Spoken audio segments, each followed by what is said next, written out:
Tourism ಮೇಲೆ depend ಆಗಿರ್ತಕ್ಕಂಥ ದೇಶ ಅದು. ಇವೆಲ್ಲವೂ ಒಂಥರ ನರಕ ಮಾಡಿಬಿಟ್ಟಿದ್ವಿ ರೀ. ಅದಕ್ಕೆ ಕಾರಣ ಆಗಿದ್ದು ಇದೇ ರಾಜಕೀಯ ಪುಡಾರಿಗಳು. ವಿಪರೀತ ಭ್ರಷ್ಟಾಚಾರ, ಕೋಟ್ಯಾಂತರ ರೂಪಾಯಿ ಲೂಟಿ ಮಾಡಿಬಿಟ್ಟಿದ್ರು. ಒಂದು ಕಿಡಿ ಬಿತ್ತು ಅವತ್ತು ಬೀರೇನ್ ಶಾ ಕರೆ ಕೊಟ್ಟಿದ್ದು. ಕಿಡಿ ಒಂಥರ ಜ್ವಾಲಾಮುಖಿಯಾಗಿ ಸ್ಫೋಟಗೊಂಡ್ಬಿಡ್ತು. ಯಾವ ಲೆಫ್ಟಿಸ್ಟ್ಗಳ ಕಾರಣಕ್ಕೋಸ್ಕರ ನೇಪಾಳ ಇವತ್ತು ನರಕ ಆಗಿತ್ತು, ಅವ್ರನ್ನ ಬಿಟ್ಟವರು ಬಿಡ್ತಾರೇನ್ರಿ? ಒಬ್ಬೊಬ್ಬ ಲೆಫ್ಟಿಸ್ಟ್ಗಳನ್ನ ಕಂಡ ಒಬ್ಬೊಬ್ಬ ಕಮ್ಯುನಿಸ್ಟ್ಗಳು ಹಿಡಿದು ಬಡಿಯೋಕ್ಕೆ ಶುರು ಮಾಡಿದ್ರು. ಅಲ್ಲಿನ ಹುಡುಗರು, ಅಲ್ಲಿನ ಜನ. ಡೀಪ್ ಸ್ಟೇಟ್ ಅವ್ರನ್ನೂ ಬಿಡಲಿಲ್ಲ, ಪ್ರಧಾನಮಂತ್ರಿನೂ ಉಳಿಸ್ಲಿಲ್ಲ, ಮಂತ್ರಿಗಳನ್ನೂ ಬಿಡಲಿಲ್ಲ, ರಾಷ್ಟ್ರಪತಿನೂ ಬಿಡಲಿಲ್ಲ. ಎಲ್ಲರೂ ರಾಜೀನಾಮೆ ಕೊಟ್ಟು ಓಡೋದ್ರು.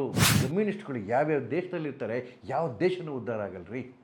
ಮೊನ್ನೆವರೆಗೂ ಇದ್ನಲ್ಲ ಓಲಿ, ಭಾರತವನ್ನು ದ್ವೇಷ ಮಾಡ್ತಾ ಇದ್ದ.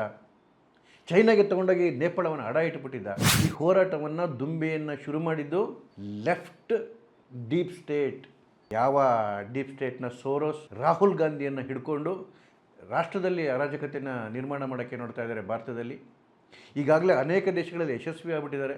ಲಿಬಿಯಾ ಇರ್ಬೋದು, ಸಿರಿಯಾ ಇರ್ಬೋದು, ಅಫ್ಘಾನಿಸ್ತಾನ್ ಇರ್ಬೋದು. ಅದೇ ಡೀಪ್ ಸ್ಟೇಟ್ ನೇಪಾಳದಲ್ಲೂ ಕೂಡ ಅರಾಜಕತೆಗೆ ಕೈ ಹಾಕಿದ್ದು.